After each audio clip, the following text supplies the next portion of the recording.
বক্তব্য রেখে গেছি। একটা কথা জানবেন যে রাসূল পাক সাল্লাল্লাহু আলাইহি ওয়াসাল্লাম হাদিস শরীফের মধ্যে বলেন, কাল কিয়ামতের ময়দানে একদল ধনী মানুষকে আল্লাহ ডাকবে, একদল ধনী মানুষকে আল্লাহ ডাকবে। মিশকাতুল মাসাবি কিতাবুল ইলমের ভিতরে হাদিসটা এসেছে। ডেকে আল্লাহ বলবেন যে আমি তোমার কাছে না খেতে চেয়েছিলাম। এই আল্লাহর কি খাবার প্রয়োজন আছে? আল্লাহর খাওয়ার প্রয়োজন আছে? নেই, তাই না? তো আল্লাহ তাকে ধনী মানুষদের ডেকে বলবে, দেখো বান্দা, আমি তোমার কাছে খেতে চেয়েছিলাম। বান্দা তখন অবাক হয়ে যাবে, যাও স্বাভাবিক অবাক হয়ে যাবে। বান্দা বলবে, আল্লাহ আপনার তো খাদ্য পানির প্রয়োজনই ছিল না, তা আপনি কি করে খেতে চেয়েছিলেন?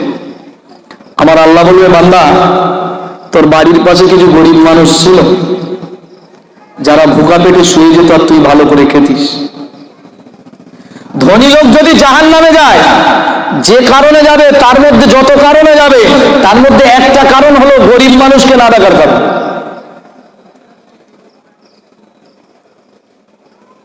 عن ابن مسعود قال قال رسول الله صلى الله عليه وسلم أي الإسلام خير يا رسول الله।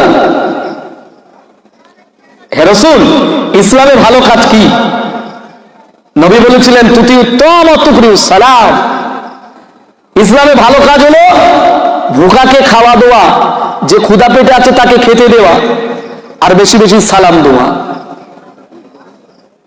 ভালো করে শুনবেন, তাহলে ইসলামে ভালো কাজ নবী দুটো বলেছেন, একটা কি সালাম দেওয়া, আর একটা অভুক্তকে খেতে দেওয়া। তো ধনীরা যত কারণে জাহান্নামে যাবে, তার মধ্যে একটা কারণ হলো এই গরিব মানুষকে না ডাকার কারণে, না খেতে দেওয়ার কারণে। তো ধনী লোকটা বলবে, আল্লাহ আপনার তো খাদ্য পানির প্রয়োজন ছিল না। আমার আল্লাহ পাক ওই সময় বলবে, বান্দা তোমার বাড়ির পাশে তোমার প্রতিবেশী অর্ধ পেটে অর্ধাহারে অনাহারে শুয়ে গিয়েছিল, তুমি কি তাদের খেতে দিয়েছিলে? মুসলমান বাবাজি ও ভাইয়েরা, বান্দা চুপচাপ দাঁড়িয়ে থাকবে।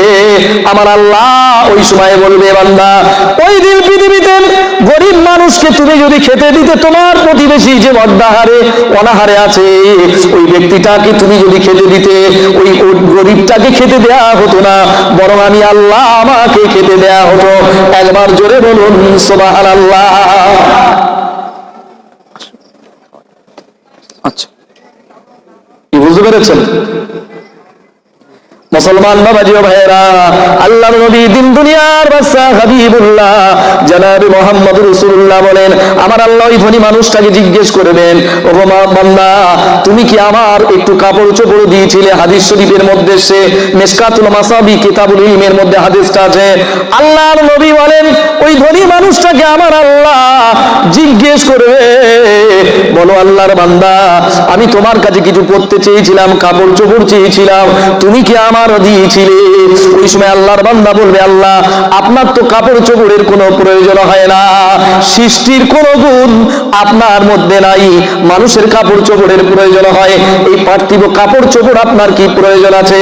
মুসলমান বাবাজি ও ভাইয়েরা, আল্লাহর নবী দিন দুনিয়ার বাদশা হাবিবুল্লাহ বলেন, আমার আল্লাহ পাক ওই ধনী বান্দাকে লক্ষ্য করে বলবে, বান্দা তোমার বাড়ির পাশে যে প্রতিবেশী ছিল, ওই প্রতিবেশীকে তুমি কি একটু কাপড় দিয়েছিলে?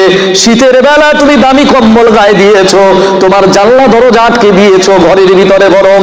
আর একটা গরিব মানুষ তোমার পাড়ায় ছিল, যে মানুষটা টালির ছাউনি মাটির বাড়ি বেড়ার বাড়ি দিয়েছিল, যার একটা ভালো কম্বল আর কাপড় জুটতো না, যার ছেলে পিলের গায়ের ভালো করে একটা সোয়েটার জুটতো না, চাদর জুটতো না। বান্দা তুমি যদি তাদের পাশে দাঁড়াতে, তাদেরকে যদি কাপড় চোপড় কিনে দিতে, তাহলে ওই বান্দাদের কিনে দেয়া হতো না, বরং আমি আল্লাহ আমাকেই দেয়া হতো। একবার জোরে বলুন সুবহানাল্লাহ।